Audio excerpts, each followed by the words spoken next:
What's up, y'all? It's your girl Cornelia back for another episode of Black News, a podcast where we break down current events, hot topics, and local stories involving Black people. Now let's get into it.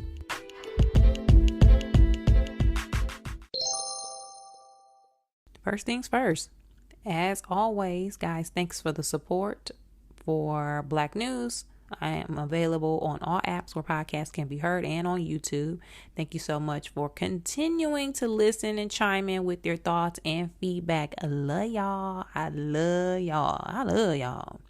Next, reminder, I still have shows coming up. Check my website for dates. I will be in Atlanta that last weekend of September, the 29th.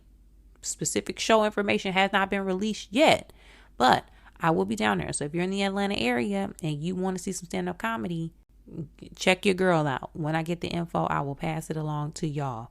But with that said, again, thanks y'all for the support. And let's get into it. We're going to get right into it.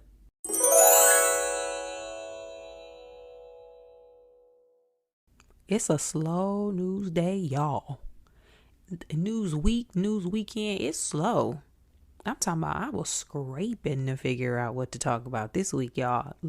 Listen, this gonna be short and sweet. Okay? It's gonna be short and sweet. Ain't not much going on. Well, nothing worth reporting on in like detail.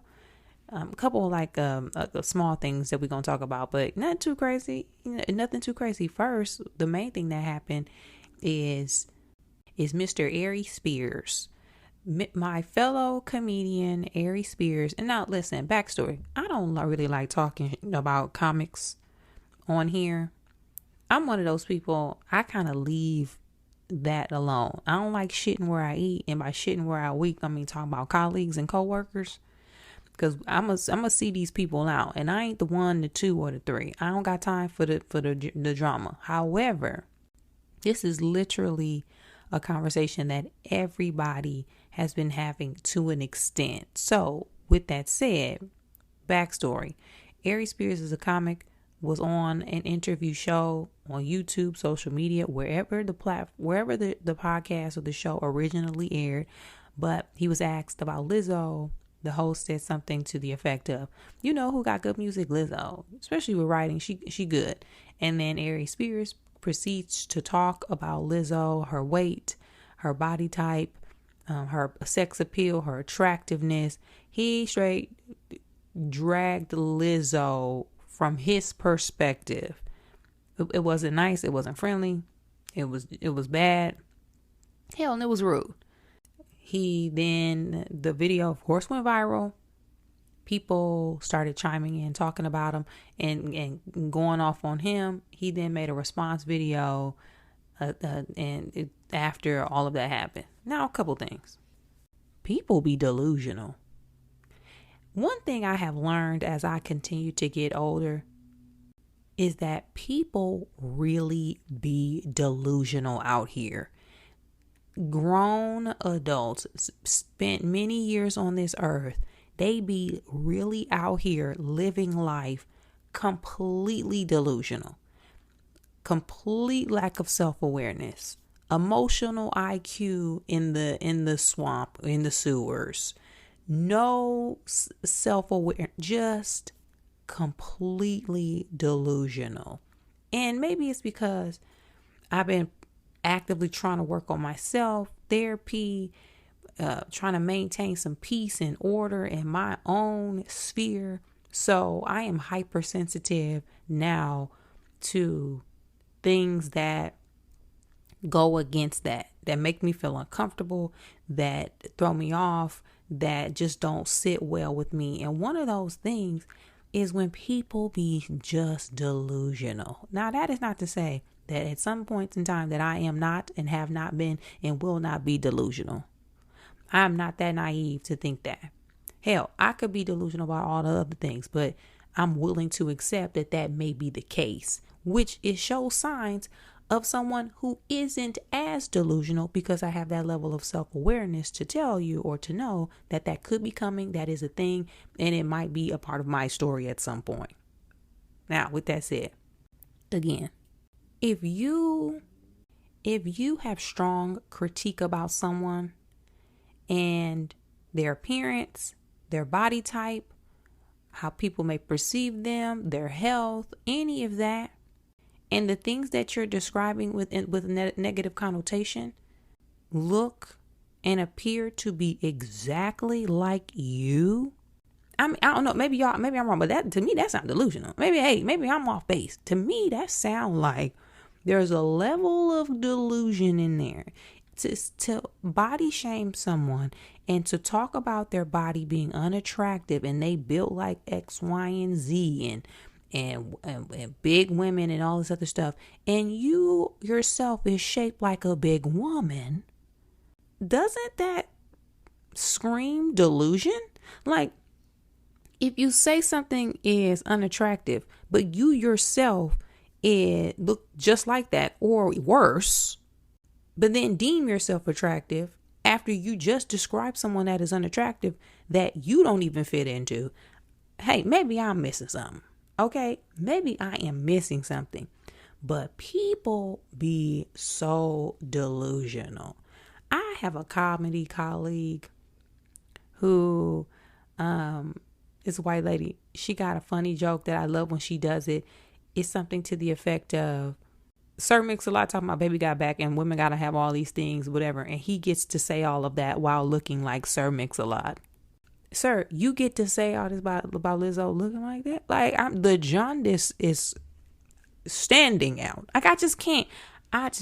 Y'all, let's make a point to, and let's do this right now on Black News Podcast. Stand up, go in the bathroom, look in the mirror, say in the mirror, I will not talk shit about somebody if I am talk shit aboutable. And I know that ain't even a word, but if we can talk shit about you and say the same thing, don't say it. If we can say the exact same thing about you, shut your mouth. Shut your mouth. Like, in this, I just don't. And again, I have had choice words for a lot of people. I understand that. And I am willing to carry that cross. But what I ain't gonna do is talk about somebody when I myself don't meet the criteria. I remember I remember a coworker many years ago was talking about how a particular actress was ugly. It was a woman coworker was saying this. She is so unattractive. She's ugly. She's not even cute. The actress she was talking about looked better than her. Like, y'all, we've got to be clear and to be real with it. Like, we can't be doing this.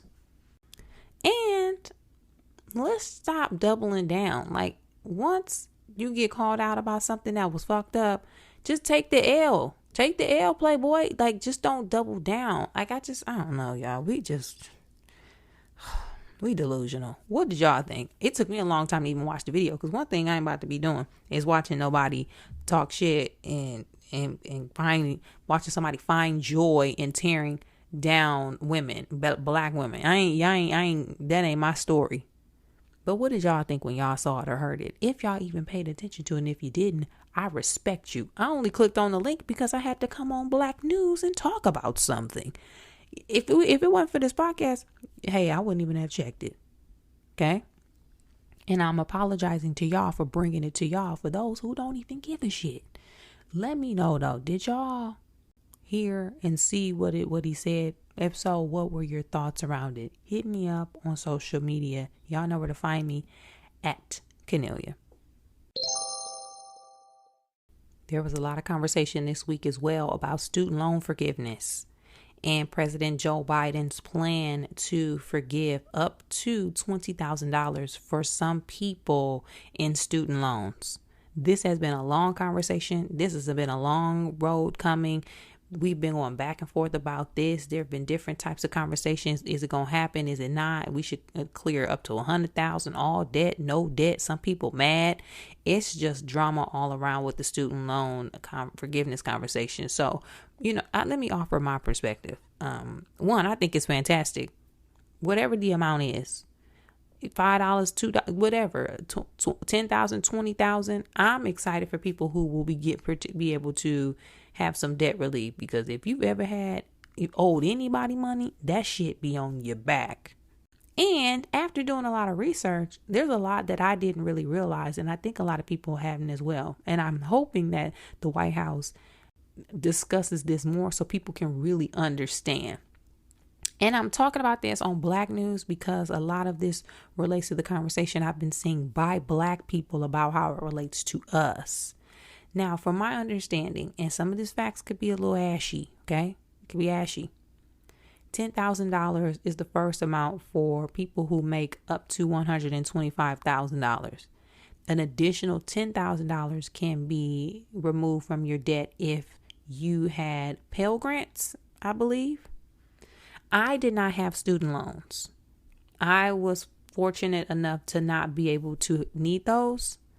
So I don't know the super duper ins and outs of student loans and how those work. I do know, based on talking to friends and based on me knowing that America going America, that the companies behind student loans, the interest rates associated with student loans, the predatory practices, how they be locking these little kids up with no other choice but to take out these loans into years worth of trauma and hardship because they got to pay this shit back. I do know that.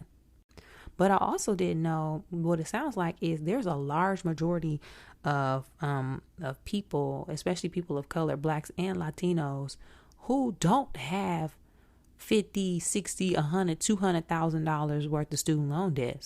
A lot of people got $10,000, $20,000 worth of debt.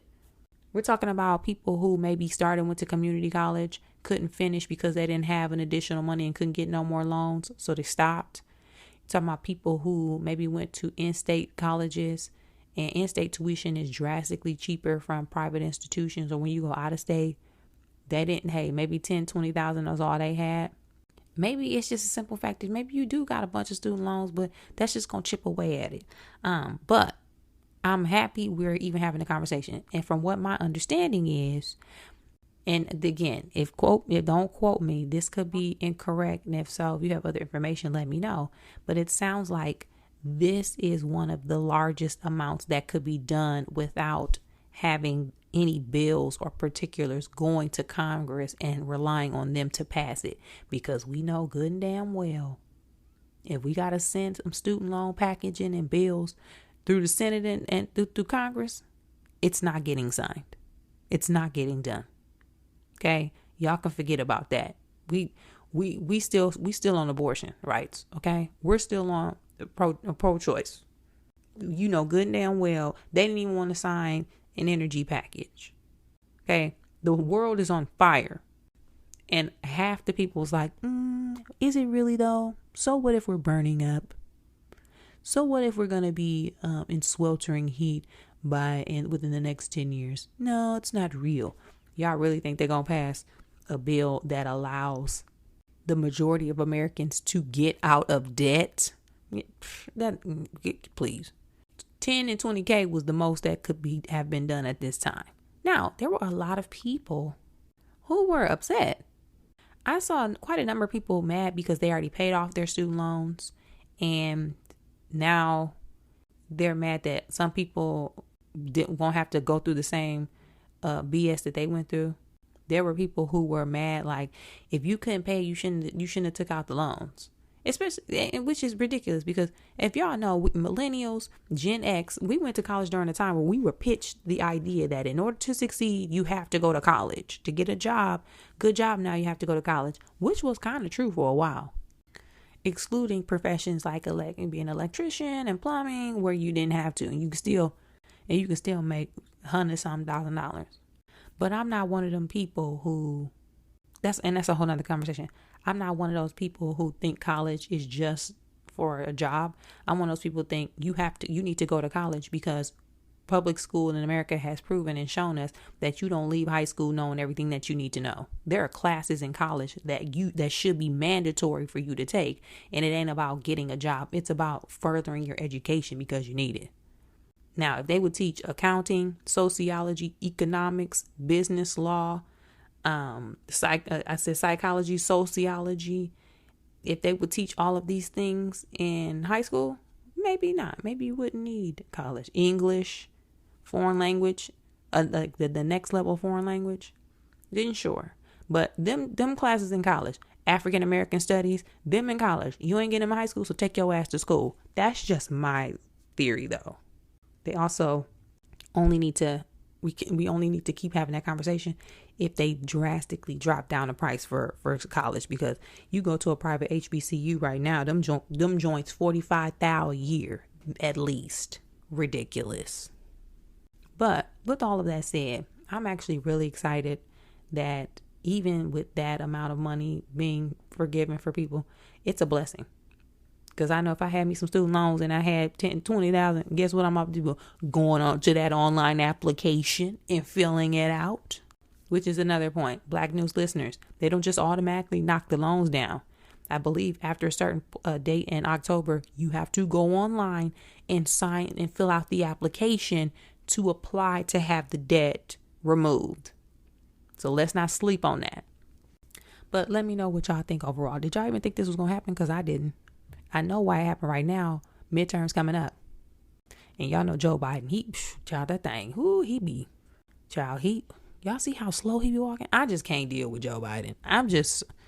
Every time he appear on camera, I'm scared.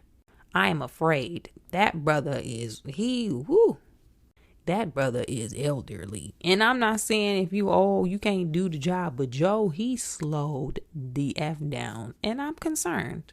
So I'm glad they did this so we can have something to push them forward for midterms, because, it's going to be a fight with voter suppression and all the things going on. We need everything we can get. So add student loans to the list. What y'all think about it? Hit me up on social media.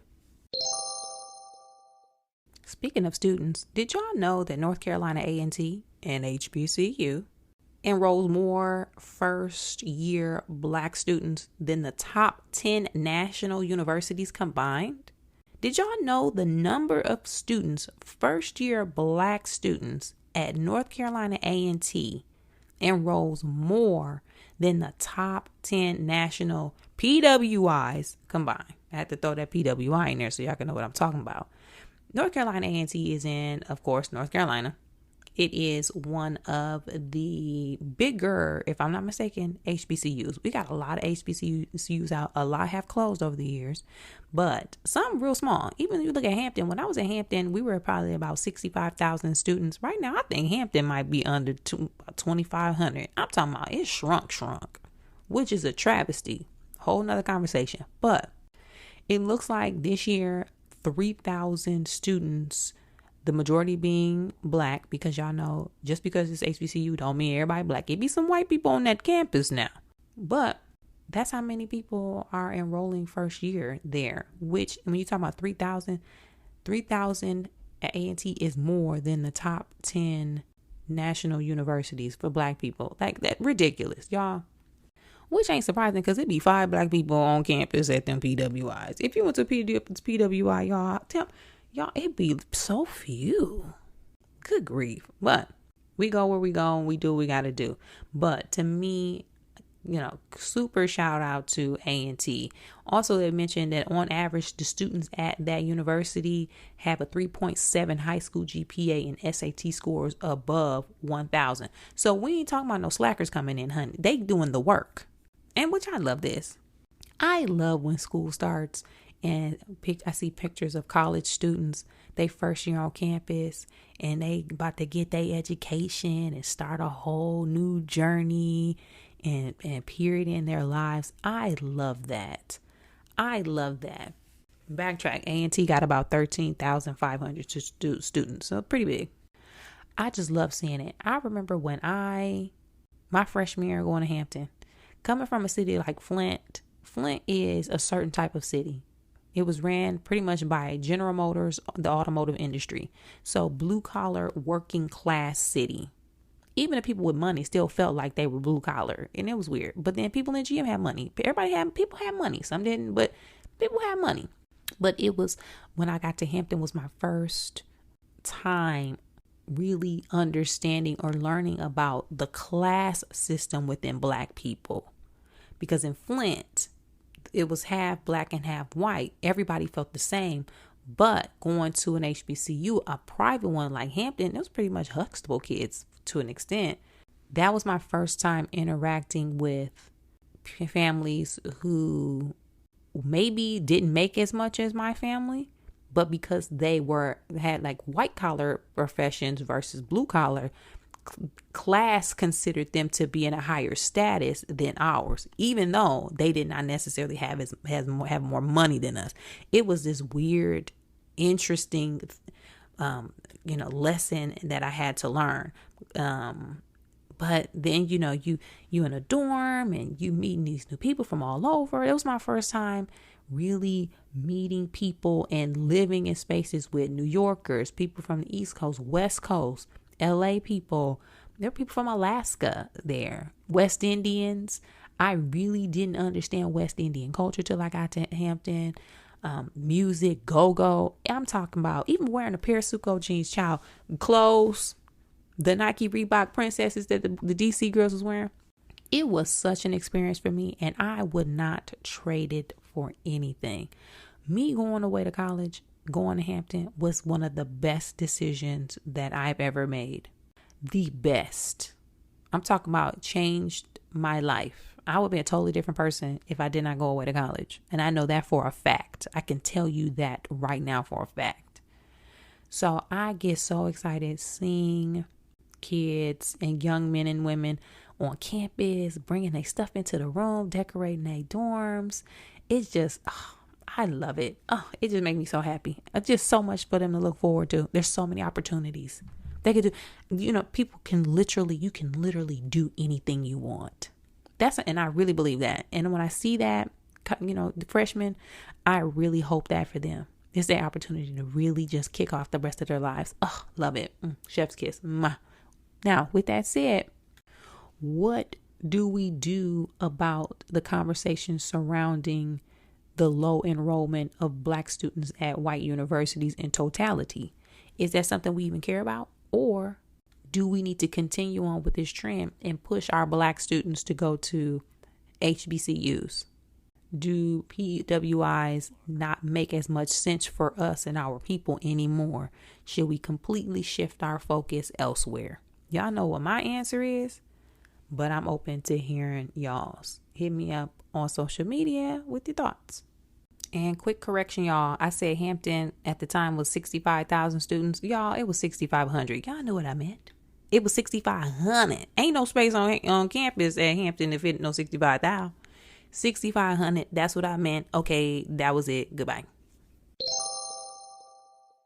I just want to quickly mention that this past week was the 2nd year anniversary of the passing of Chadwick Boseman, y'all. That brother really died, y'all. I still cannot believe it.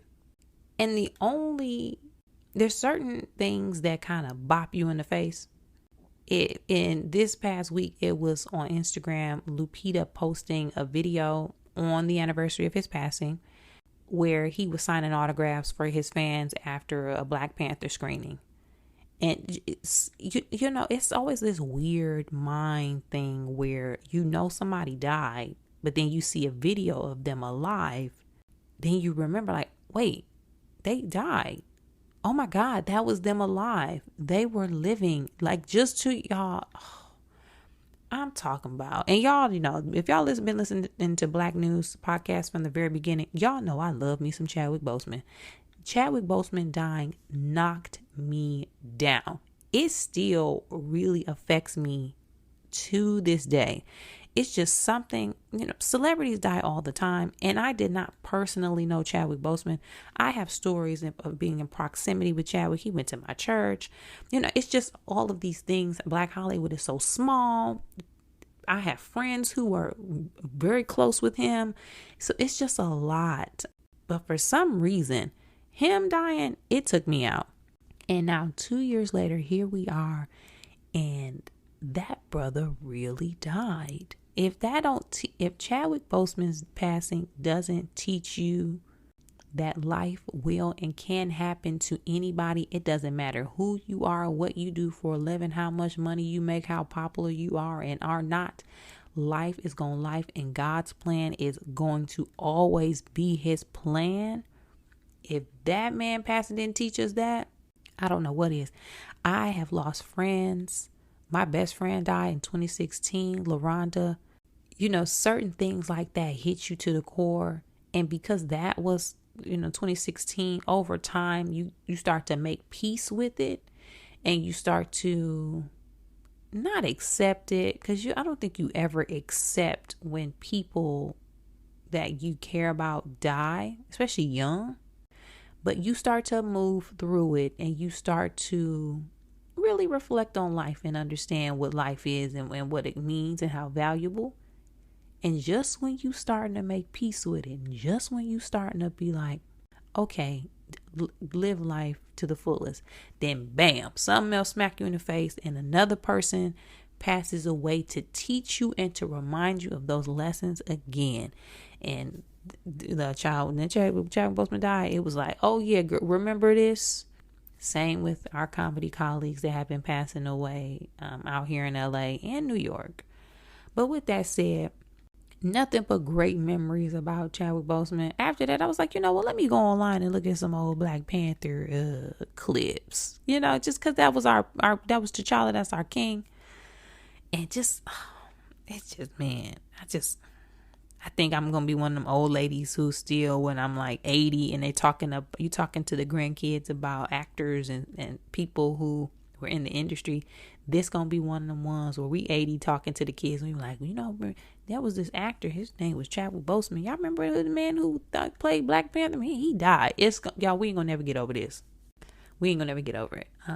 What did you guys think? Did you even remember? Were you smacked in the face too by Lupita's Instagram post like I was? Child, please. It knocked me over. But let me know y'all thoughts around it, about the late, great Chadwick Boseman. All right, to recap this week's episode, we talked about Aries Spears now being checked by the entire internet, by all of social media, about his comments regarding Lizzo and her appearance. We quickly touched on student loan forgiveness and how this could and would affect Black people. And if you're excited or not about possibly having $20,000 worth of debt taken off the books. And we mentioned how North Carolina A&T enrolled around 3,000 first-year Black students, which is more than the top 10 national universities combined enrolled when it comes to Black people. Then lastly, the late, great Chadwick Boseman's a 2-year anniversary of his death was this past week. Someone that we will always remember and hold in such high regard. Let me know what you thought about any and all of these topics, and I'll see you guys back here next week.